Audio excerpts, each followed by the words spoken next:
You're a big fan of the Affordable Care Act, obviously. There is a question now about what a Republican majority does with it. And there was a repeal it or fix it debate, that's gone on in this town on your side of the aisle for the last few months. How do you approach the Affordable Care Act now?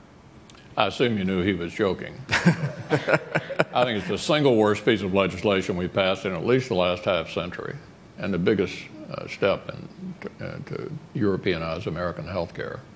Having said that, it bears the president's name. The chances of his signing a full repeal are pretty limited. There are parts of it that are extremely toxic with the American people. The elimination of the 40-hour work week, the individual mandate, the medical device tax, the health insurance tax. I think you could anticipate those kinds of things being voted on in the Senate. Such votes have not been allowed in the past. Who may ultimately take it down is the Supreme Court of the United States. I mean, there's a very significant case that will be decided before June on the question of whether the language of the law means what the language of the law said, which is that subsidies are only available for states that set up state exchanges. Many states have not.